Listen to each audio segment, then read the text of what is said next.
திருப்பூர் மாவட்டம் அவிநாசியில் வரதட்சணை கொடுமையால் தற்கொலை செய்து கொண்ட ரெத்தன்யாவின் குடும்பத்தாருக்கு தேசிய ஹஜ் கமிட்டி துணைத் தலைவர் மூனாவரி பேகம் நேரில் சென்று ஆறுதல் கூறினார். பிறகு செய்தியாளர்களிடம் பேசிய அவர், ரெத்தன்யாவின் தற்கொலை பற்றிய செய்திகளை பார்த்து மனம் பொறுக்க முடியாமல் குடும்பத்தினரை பார்த்து நேரில் ஆறுதல் கூறுவதற்காக வந்ததாகவும், ரெத்தன்யாவின் தற்கொலைக்கு நியாயம் கிடைக்க வேண்டும் என்றும் வலியுறுத்தினார்.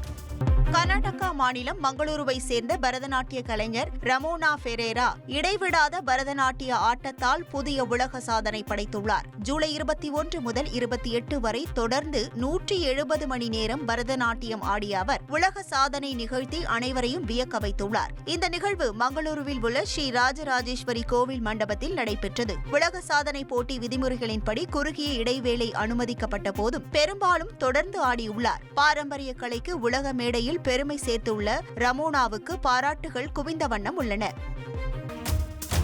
உதகையில் சிறுமியின் புகைப்படத்தை சமூக ஊடகத்தில் பகிர்ந்த இளைஞருக்கு 3 ஆண்டுகள் சிறை தண்டனை விதித்து உதகை மகிழா நீதிமன்றம் தீர்ப்பளித்துள்ளது. உதகையில் ஆட்டோ ஓட்டுநராக பணிபுரிந்து வந்த சூர்யா என்பவர் 17 வயது சிறுமியை காதலித்து வந்ததாக கூறப்படுகிறது. இடையே கருத்து வேறுபாடு ஏற்பட்டு சிறுமி தன்னுடன் பழகுவதை நிறுத்தியதால் அவருடன் இருக்கும் புகைப்படங்களை சூர்யா சமூக ஊடகங்களில் பகிர்ந்துள்ளார். இதனால் அதிர்ச்சி அடைந்த சிறுமியின் பெற்றோர் அளித்த புகாரின் பேரில் போலீசார் வழக்கு பதிவு செய்து விசாரித்து வந்தனர். இந்த வழக்கில் சூர்யாவுக்கு 3 ஆண்டுகள் சிறை தண்டனை விதித்து உதகை மகிழா நீதிமன்ற நீதிபதி செந்தில்குமார் உத்தரவிட்டார். ட்ரெண்டை ஃப்ரெண்ட் ஆக்கிக்கோங்க. தந்தி டிவியின் சப்ஸ்கிரைபர்ஸ் அண்ட் ஃபாலோவர்ஸ் குடும்பத்தில் நீங்களும் இணையுங்க.